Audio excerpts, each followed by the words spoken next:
Subscribe करिए हमारे channel target UP TET CTET को और बेल आइकन को दबाइए।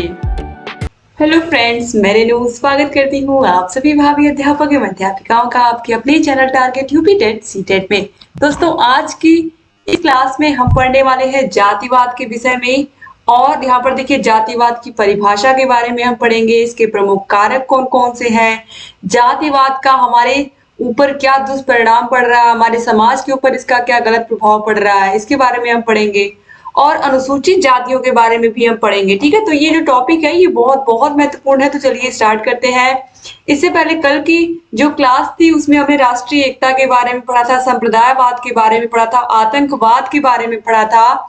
तो वो सारी चीजें आपको जो पिछली क्लास हुई थी उसमें पढ़ने को मिली थी, और वो उसकी link description box comment box में मिल जाएगी उस क्लास की। इसके अलावा सारे के सारे क्लासेस की लिंक मिल जाएगी, और सारे विषयों की क्लासेस की लिंक डिस्क्रिप्शन बॉक्स और कमेंट बॉक्स में आपको कंप्लीट मिल जाएगी। अलग से आपको कहीं से कुछ ढूंढने की जरूरत ही नहीं पड़ेगी। अगर आप सारे विषयों की तैयारी अच्छे से करना चाहते हैं और सारे विषयों की आपको पीडीएफ या नोट्स चाहिए, तो उसके लिए आपको हमारे ऐप को डाउनलोड करना पड़ेगा। इसके अलावा वीडियो जब कंप्लीट हो जाएगा, क्लास कंप्लीट हो जाएगी, तो मैं आपको एक नंबर दूंगी जो हमारा ऑफिशियल नंबर है, उस पर आप कांटेक्ट करके सारे के सारे अपने जो डाउट्स है उसको क्लियर कर सकते हैं। और ऐप को डाउनलोड करने में अगर कोई भी प्रॉब्लम आ रही है, target UP TET CTET app को डाउनलोड करने में कोई भी प्रॉब्लम आ रही है, तो आप आसानी से हमसे कांटेक्ट करके अपनी प्रॉब्लम को सॉल्व कर सकते हैं। तो चलिए स्टार्ट करते हैं। सबसे पहले जातिवाद क्या है। देखिए, जातिवाद दोस्तों आप सभी लोगों को पता है कि हमारा जो देश है वो धर्म अलग अलग तो यहाँ पर है ही, लेकिन हर एक धर्म में अलग अलग जातियां हैं। तो जातियों की वजह से बहुत सारे जो भेदभाव हैं वो हमारे समाज में हैं। तो देखिए, जातिवाद एक जाति के सदस्यों की वह संकुचित भावना है जो समाज एवं राष्ट्र के हित की अवहेलना करते हुए अपने ही जाति के अन्य सदस्यों को बढ़ावा देने, उनकी सामाजिक, आर्थिक एवं राजनीतिक स्थिति को मजबूत करने तथा उनकी प्रगति को प्रेरित करती है। मानव भावनाओं का यह संकुचित रूप ही जातिवाद है। आज के समय में आपको पता है, आप कोई भी फॉर्म फिल करते हो या किसी भी नौकरी के लिए अप्लाई करते हो, तो आपकी एक कैटेगरी होती है, आप जनरल कैटेगरी में हो कि ओबीसी में हो कि एससी में हो कि एसटी में हो।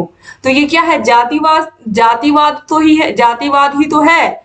और इस तरीके से दोस्तों यहाँ पर जो हमारे समाज में जो जातियां बनी हुई हैं, आप लोगों को ये भी चीज पता है कि जाति के लोग जाति में ही विवाह या शादियां करना पसंद करते हैं। अगर कोई अन्य जाति में शादी या विवाह करना चाहे तो उसके जीवन में किस तरीके से कितनी दिक्कतों का उस व्यक्ति को या उस लड़की लड़के को सामना करना पड़ता है। तो ये सारी चीजें भी हमारे समाज में ही है, और कहीं ना कहीं इसकी वजह से जो समाज है वो जातियां और बढ़ती जा रही हैं। इसी वजह से जो जाति की खाई है वो घट नहीं रही है, क्योंकि लोग इसको अभी भी मानते जा रहे हैं जातिवाद को। तो के एम पन्नीकर के अनुसार राजनीतिक भाषा में उपजाति के प्रति निष्ठा का भाव ही जातिवाद है। आप लोगों को पता है, बहुत सारे ऐसे दल हैं, बहुत सारी ऐसी पार्टियां हैं जो किसी विशेष जाति, विशेष वर्ग को लेकर के चलती हैं हमारे देश में, और वो आगे भी हैं। ऐसा नहीं कि वो पीछे हैं या उनको कोई वोट नहीं दे रहा है। तो कहीं ना कहीं जातिवाद है हमारे समाज में। यही रीजन है कि ऐसी चीजें हमारे समाज में हो रही हैं। तो जातिवाद के प्रमुख कारक क्या हैं? देखिए, जातिवाद के विकास के प्रमुख कारकों में पहला है वैवाहिक प्रतिबंध। अपने जाति की लड़की अपने ही जाति के लड़के से शादी करेगी। अगर कोई अन्य जाति से शादी करना चाहता है तो उसके लिए उसको समाज के विरोध का सामना करना पड़ता है। फिर है जातीय स्थिति को ऊंचा उठाने की लालसा। फिर है प्रचार एवं यातायात के साधनों में वृद्धि, जजमानी प्रथा का विघटन। जातिवाद का उद्गम स्रोत जाति ही है। विभिन्न जातीय संगठन अलग अलग जो बनाए गए हैं, अलग अलग विशेष जातियों को लेकर के जो चलते हैं। फिर है जातिवाद के क्या दुष्परिणाम हैं। तो देखिए, ये सबसे पहले तो राष्ट्रीय एकता में बाधक है, क्योंकि जब जाति को लेकर के कोई अपने चलता है तो अपनी ही जाति के लोगों का भला सोचता है, और दूसरी जातियों के बारे में वो व्यक्ति सोचता ही नहीं है। तो ये राष्ट्रीय एकता में बाधक है। तनाव एवं संघर्ष इससे बढ़ता है।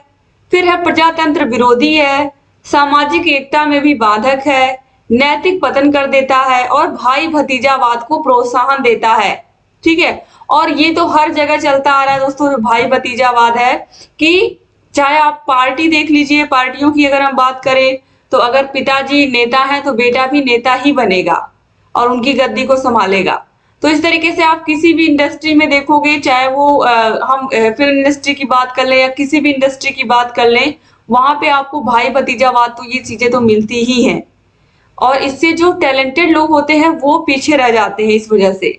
अब देखिए जातिवाद को समाप्त करने के क्या उपाय हैं।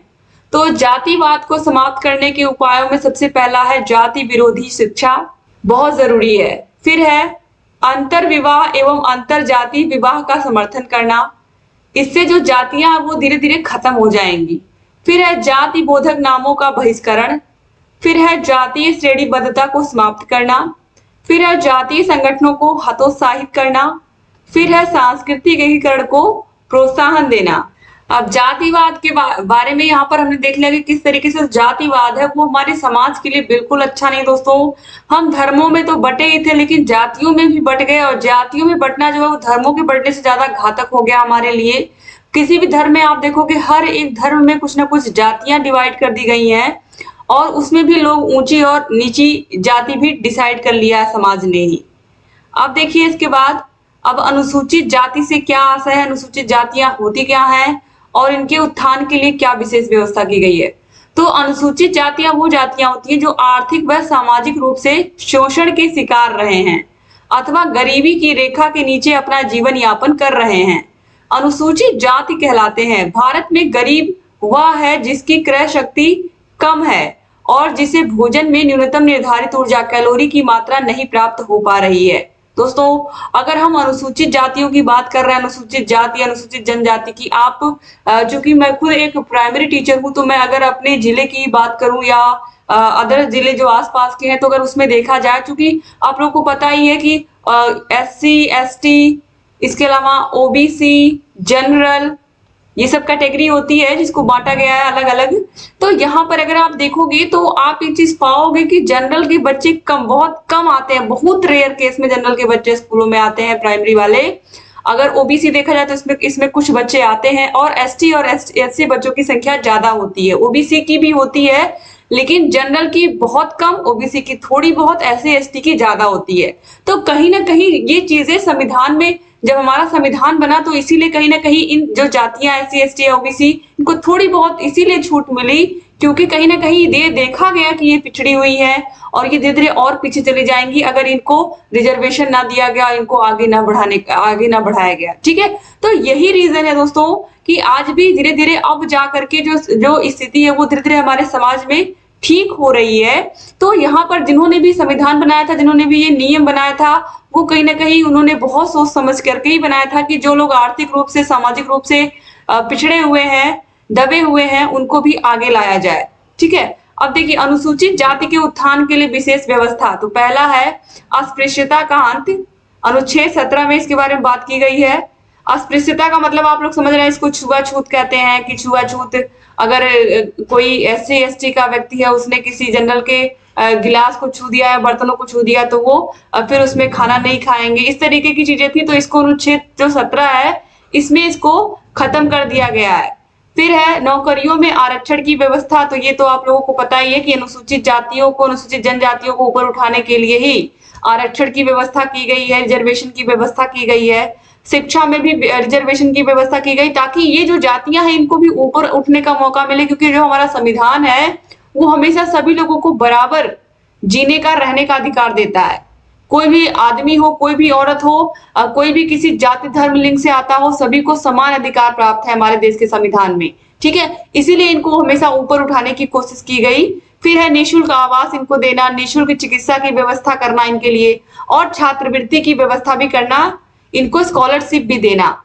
ठीक है, अब देखिए यहाँ पर अनुसूचित जातियों के बारे में आपने पढ़ा, अनुसूचित जनजातियों के उत्थान के लिए या अनुसूचित जाति के उत्थान के लिए सरकारें क्या कर रही है ये भी आप लोगों ने देखा। अब यहाँ पर हम देखते हैं गुट निरपेक्षता की नीति। ये क्या है, देखिए, साम्राज्यवाद एवं उपनिवेशवाद का विरोध किया जाए, शांति व्यवस्था हेतु प्रयास किया जाए, राष्ट्रवाद, संप्रभुता तथा आत्मसम्मान की रक्षा की जाए। यानी कि गुट निरपेक्षता का मतलब क्या है कि एक तरीके से अगर देखा जाए तो यहाँ पर शांति की व्यवस्था की बात की गई है, और शांति तभी होगी किसी भी देश में जब वहां पर राष्ट्रवाद होगा, सभी के अंदर देश के प्रति देश प्रेम की भावना होगी, सभी के प्रति मिलजुल करके रहने की भावना होगी और सभी में आत्मसम्मान की भावना होगी। ठीक है। आर्थिक विकास हेतु प्रयास किया जाए। इसके प्रवर्तक भारत के प्रधानमंत्री नेहरू, इंडोनेशिया के राष्ट्रपति सुकर्णो, मिस्र के राष्ट्रपति नासिर एवं यूगोस्लाविया के राष्ट्रपति मार्शल टीटी थे। गुट निरपेक्षता आंदोलन का प्रथम सम्मेलन 1961 ईस्वी में यूगोस्लाविया के बेलग्रेड में हुआ था। ठीक है।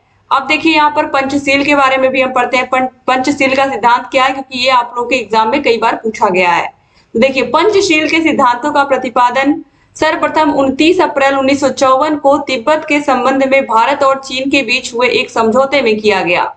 पंचशील का सिद्धांत भारत की विदेशी नीति का आधार है। इस सिद्धांत का प्रतिपादन 20 जून 1954 ईस्वी को तत्कालीन प्रधानमंत्री पंडित जवाहरलाल नेहरू द्वारा चीन के प्रधानमंत्री चाउ एन लाई के बीच आपसी सहमति के द्वारा किया गया था। अब पंचशील के सिद्धांत में क्या क्या चीजें कही गई हैं। पहला है, प्रत्येक राज्य द्वारा दूसरे राज्य का प्रादेशिक अखंडता एवं सर्वोच्च सत्ता का सम्मान करना। फिर है, एक दूसरे देश पर आक्रमण न करना। फिर है, किसी राष्ट्र के आंतरिक मामले में हस्तक्षेप न करने की नीति का पालन करना। फिर है, प्रत्येक राष्ट्र के लाभ हेतु सहयोग की भावना रखना। फिर है, शांति प्रिय सह अस्तित्व की नीति का पालन करना। आधुनिक पंचशील के सिद्धांतों द्वारा राष्ट्रों के लिए दूसरे के साथ आचरण के संबंध निश्चित किए गए हैं। ठीक है। तो एक तरीके से जो पंचशील का सिद्धांत है, इसमें यही चीज कही गई है कि एक दूसरे के प्रति जो राष्ट्र हैं उनके बीच सहयोग और सम्मान की भावना हो और कोई भी किसी भी राष्ट्र के जो आंतरिक मामले हैं उनमें दखल ना दे। ठीक है। ये भी, इसके अलावा कोई भी एक दूसरे देश पर आक्रमण ना करे। यही है पंचशील के सिद्धांत, जो प्रमुख रूप से जिनको आपको याद रखना है। ठीक है। आप देखिए, संयुक्त राष्ट्र संघ के माध्यम से भारत के प्रयास। तो द्वितीय विश्व युद्ध 1939 में व्यापक जन धन की क्षति हुई एवं चारों ओर शांति बनाए रखने के प्रयास किए गए। इसके फलस्वरूप एक ऐसे अंतरराष्ट्रीय संगठन के निर्माण की आवश्यकता महसूस की गई जो अंतरराष्ट्रीय स्तर पर ऐसे भीषण युद्ध को रोक सके एवं विश्व में शांति स्थापित कर सके। इस उद्देश्य की पूर्ति हेतु 24 अक्टूबर 1945 को संयुक्त राष्ट्र संघ की स्थापना की गई और ये डेट आपको याद रखना है, बहुत बहुत महत्वपूर्ण डेट है। 24 अक्टूबर 1945, यानी कि जब हमारा देश आजाद नहीं हुआ था उससे पहले, उसके 3 साल पहले ये संगठन बना था। ठीक है। तो देखिए, तो यहाँ पर संयुक्त राष्ट्र संघ की स्थापना कब की गई? 24 अक्टूबर 1945 को। और अंतरराष्ट्रीय स्तर पर शांति एवं सुरक्षा व्यवस्था बनाए रखना इसका मुख्य उद्देश्य था, यानी कि सभी देशों के बीच शांति व्यवस्था बनी रहे, कोई किसी के साथ युद्ध ना करे, इसका सबसे पहला प्रयास यही था। अब देखिए, भारत के शांति प्रयासों में क्या क्या। देखिए, भारत दक्षिण अफ्रीका में रंग भेद और नस्लीय भेदभाव के सर्वाधिक मुखर आलोचकों में से था। वस्तुतः भारत संयुक्त राष्ट्र संघ 1946 में इस मुद्दे को उठाने वाला पहला देश था और रंग भेद के विरुद्ध महासभा द्वारा स्थापित उप समिति के गठन में अग्रणी भूमिका इन्होंने निभाई थी। जब 1965 में सभी प्रकार के नस्लीय भेदभाव के उन्मूलन से संबंधित कन्वेंशन पारित किया गया था, भारत सबसे पहले हस्ताक्षर करने वाले राज्यों में देशों में शामिल था। भारत ने अपने इस आदर्श को स्वयं भी लागू करते हुए 1947 में कश्मीर विवाद को संघ की सुरक्षा परिषद के सम्मुख प्रस्तुत किया और 1965 में भी संघ द्वारा प्रस्तावित युद्ध विराम को स्वीकार कर लिया गया। ठीक है। यानी कि भारत ने कभी भी संयुक्त राष्ट्र संघ ने कुछ भी कहा है तो उसको माना है, उसको फॉलो किया है। ठीक है। तो इस तरीके से जो संयुक्त राष्ट्र संघ है, इसका एक ही नीति है कि जो जिस तरीके से जो प्रथम विश्व युद्ध, द्वितीय विश्व युद्ध को पूरे देशों ने देखा था, सभी देशों ने देखा था, इसमें कितनी जन धन की हानि हुई थी। जापान जैसे देश में 2-2 परमाणु बम गिरा दिए गए। तो इस तरीके से ये जो पूरी की पूरी यहाँ पर किस तरीके से कितना जन धन की हानि हुई, कितने लोगों का जीवन इससे तबाह हो गया, ये सब चीजें ध्यान में रखते हुए ही संयुक्त राष्ट्र संघ की स्थापना की गई और इसकी वजह से जो भी बहुत सारे जो युद्ध हैं वो रुके भी और भारत हमेशा संयुक्त राष्ट्र संघ की बातों को मानता भी है। तो इस तरीके से यहाँ पर आप लोगों ने आज जातिवाद को भी पढ़ा, अनुसूचित जातियों के बारे में पढ़ा, इसके अलावा संयुक्त राष्ट्र संघ के बारे में आपने पढ़ा, पंचशील का सिद्धांत क्या है इसके बारे में आप लोगों ने पढ़ा, गुट निरपेक्षता के बारे में आप लोगों ने पढ़ा और इस तरीके से ये पूरा चैप्टर आपका जो है 7वां चैप्टर वो समाप्त हो गया। अब हम अगले अगले अध्याय में पढ़ेंगे भारतीय अर्थव्यवस्था की प्रमुख चुनौतियां, यानी कि सिविक्स है यहाँ पर। तो ये भी अच्छे से आप लोगों को पढ़ना है। सिविक्स ऑलरेडी स्टार्ट हो चुका है, तो ये लास्ट चैप्टर है। इसके बाद आपका पूरा का पूरा एसएसटी खत्म हो जाएगा। तो थैंक यू सो मच दोस्तों, आप लोगों का वीडियो देखने के लिए। आप लोग अच्छे से देखते हो, वीडियो को शेयर भी करते हो, मुझे अच्छा लगता है। और मैंने कहा था कि मैं आपको एक कांटेक्ट नंबर दूंगी, जिससे आपको सारे विषयों के नोट्स, सारे विषयों की पूरी पीडीएफ सहित नोट्स मिल जाएंगे। सारे विषयों के राजन और पवन सीरीज की पूरी पीडीएफ मिल जाएगी, तो अलग से आपको सीरीज खरीदने की जरूरत नहीं पड़ेगी मार्केट से। हर विषय के चैप्टर वाइज टेस्ट मिल जाएंगे, हर विषय की मास्टर क्लास मिल जाएगी। तो आपकी तैयारी जो है वो बहुत अच्छी हो पाएगी। तो इसके लिए आप हमारे इस नंबर पर कॉन्टेक्ट कर सकते हैं, 7705 95 45 49। इस नंबर पर कांटेक्ट करके आप सारे के सारे डाउट्स को अपने क्लियर कर सकते हैं। तो thank you so much, video को पूरा देखने के लिए। चैनल से बने रहिए और ढेर सारी वीडियोस आपके लिए लेकर के आते रहेंगे। और आपकी जो तैयारी है उसको बेहतर से बेहतर बनाने की कोशिश कर रहे हैं हम, और आगे भी करते रहेंगे।